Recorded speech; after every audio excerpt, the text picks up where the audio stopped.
Nous y voilà, nous y sommes. Depuis 50 ans que cette tourmente menace dans les hauts fourneaux de l'incurie de l'humanité, nous y sommes. Dans le mur, au bord du gouffre, comme seul l'homme sait le faire avec brio, qui ne perçoit la réalité que lorsqu'elle lui fait mal. Telle notre bonne vieille cigale à qui nous prêtons nos qualités d'insouciance, nous avons chanté, dansé. Quand je dis nous, entendons un quart de l'humanité, tandis que le reste était à la peine. Nous avons construit la vie meilleure. Nous avons jeté nos pesticides à l'eau, nos fumées dans l'air. Nous avons conduit 3 voitures. Nous avons vidé les mines. Nous avons mangé des fraises au bout du monde. Nous avons voyagé en tous sens. Nous avons éclairé les nuits. Nous avons chaussé des tennis qui clignotent quand on marche. Nous avons grossi. Nous avons mouillé le désert, acidifié la pluie, créé des clones. Franchement, on peut dire qu'on s'est bien amusé. On a réussi des trucs carrément épatants, très difficiles, comme faire fondre la banquise, glisser des bestioles génétiquement modifiées sous la terre, déplacer le Gulf Stream, détruire un tiers des espèces vivantes, faire péter l'atome, enfoncer des déchets radioactifs dans le sol, ni vu ni connu. Franchement, on s'est bien marré. Franchement, on a bien profité. Et on aimerait bien continuer. Tant il va de soi qu'il est plus rigolo de sauter dans un avion avec des tennis lumineuses que de biner des pommes de terre. Certes.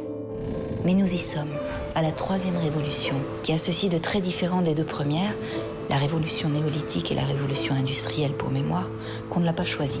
On est obligé de la faire, la 3e révolution, demanderont quelques esprits réticents et chagrins.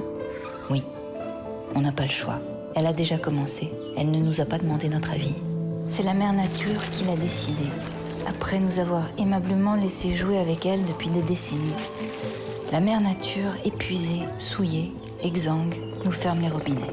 De pétrole, de gaz, d'uranium, d'air, d'eau. Son ultimatum est clair et sans pitié.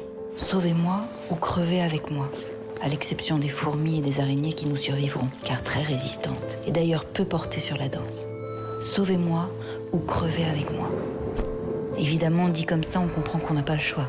On s'exécute illico et même si on a le temps, on s'excuse, affolé et honteux. D'aucuns, un brin rêveur, tentent d'obtenir un délai, de s'amuser encore avec la croissance. Peine perdue. Il y a du boulot, plus que l'humanité n'en eut jamais.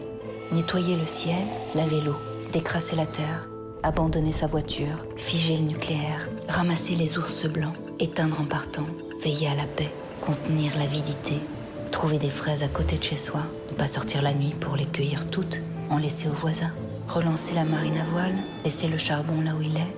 Attention, ne nous laissons pas tenter, laissons ce charbon tranquille. Récupérer le crottin, pisser dans les champs. Pour le phosphore, on n'en a plus, on a tout pris dans les mines. On s'est quand même bien marré.